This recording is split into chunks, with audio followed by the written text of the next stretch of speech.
एक व्यक्ति एक मल्टीनेशनल कंपनी में सेल्स मैनेजर की जॉब करता था। उसने अपनी बचत से शहर के बाहर एक आलीशान मकान बनवाया। शहर के बाहर होने के कारण वह एरिया कुछ सुनसान था। वह व्यक्ति अपनी पत्नी और बच्चों के साथ अपने नए घर में रहने लगा। सुबह होते ही वह काम पर निकल जाता और देर रात तक घर वापस लौटता। सुनसान जगह इतना आलीशान मकान देखकर चोरों के एक समूह ने वहां चोरी करने की योजना बनाई। चोरी के पहले वे मैनेजर के घर के पास चक्कर मारकर उसके घर की गतिविधियों का जायजा लेने लगे। पहले ही दिन उनकी नज़र मैनेजर की एक अजीब हरकत पर पड़ी।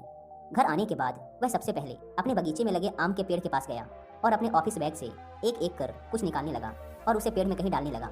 मैनेजर की पीठ चोरों की तरफ होने के कारण चोर ये देख नहीं पाए कि उसने अपने बैग में से क्या निकाला और पेड़ में किस जगह डाला। उन्होंने अंदाजा लगाया कि ये अवश्य ही कोई कीमती चीज होगी।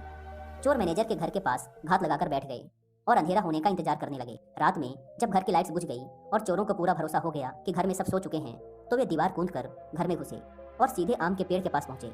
फिर बिना समय गवाए वे वहां मैनेजर की छुपाई चीज खोजने लगे, लेकिन बहुत खोजने के बाद भी उन्हें कुछ नहीं मिला। आखिरकार वे थक हार कर वापस लौट गए। अगले दिन वे फिर उस घर के पास छुपकर बैठ गए। मैनेजर जब ऑफिस से वापस आया तो चोरों की नजर फिर उस पर ही गड़ गई। पिछले दिन की तरह वह सबसे पहले आम के पेड़ के पास गया और बैग से निकालकर उसमें से कुछ डालने लगा। उस रात घर की लाइट्स बंद हो जाने के बाद फिर से चोर दीवार कूदकर आम के पेड़ के पास पहुंचे और जी जान से उन चीजों को खोजने में लग गए जो मैनेजर ने वहां छुपाई थी। लेकिन उस दिन भी उन्हें कुछ हासिल नहीं हुआ।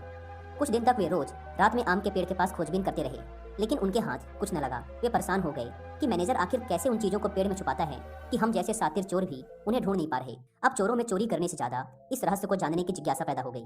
आखिरकार अपनी जिज्ञासा शांत करने रविवार के दिन वे सभी मैनेजर से मिलने उसके घर पहुंचे। मैनेजर का उन्होंने शरीफों की तरह अभिवादन किया। फिर चोरों का सरदार बोला, सर प्लीज बुरा मत मानिएगा, एक बात आपसे पूछनी थी। हम लोग चोर हैं, पिछले कुछ दिनों से आपके घर चोरी करने की फिराक में हैं। हम रोज देखते हैं कि आप शाम को घर आकर आम के पेड़ में कुछ डालते हैं, लेकिन लाख कोशिशों के बाद भी हम वो चीज नहीं ढूंढ पाए। हम सब ये जानने को बेचैन हैं कि आप वहाँ चीजें कैसे छुपाते हैं कि वो मिलती ही नहीं। अरे भाई, मैं वहाँ कुछ भी नहीं छुपाता, तुम लोगों को गलतफहमी हो गई है। नहीं सर, हमने देखा है आप रोज शाम को अपने बैग में से कुछ निकाल कर पेड़ में डालते हैं। आप वहाँ कुछ न कुछ तो छुपाते हैं। चोर एक स्वर में बोले। अब मैनेजर गंभीर हो गया और बोला, मैं एक मल्टीनेशनल कंपनी में सेल्स मैनेजर हूँ। काम का दबाव बहुत अधिक रहता है, जिस कारण तनाव होना लाजमी है। किसी भी हाल में टारगेट पूरा करना ही होता है। इसके लिए रोज किसी न किसी से चिकचिक होती है, कस्टमर के ताने सुनने पड़ते हैं, बॉस की डांट झेलनी पड़ती है। मानसिक तनाव इतना अधिक होता है कि घर आने पर भी नहीं जाता। पहले अक्सर मेरे तनाव को बेवजह मेरे परिवारजन झेलते थे। कुछ देर रुककर मैनेजर आगे बताने लगा, जब मैंने ये नया घर बनाया तो सोचा कि इस घर का माहौल मैं शांतिपूर्ण रखूंगा, कभी ऑफिस का तनाव घर लेकर नहीं आऊंगा।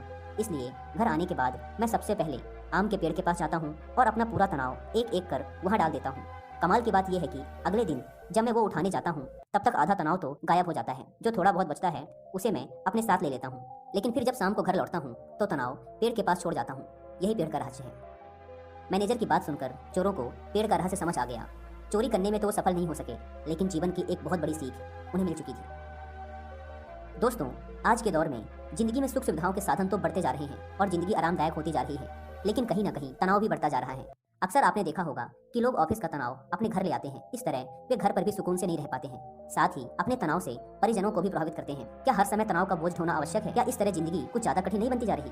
तनाव को एकदम से तो समाप्त नहीं किया जा सकता, लेकिन कम से कम घर पर परिजनों के साथ होने पर तो तनाव को दूर रखा जा सकता है और उनके साथ खुशनुमा पल बिताए जा सकते हैं। इसलिए जब भी घर आएं तो तनाव को बाहर ही छोड़कर आएं। धन्यवाद।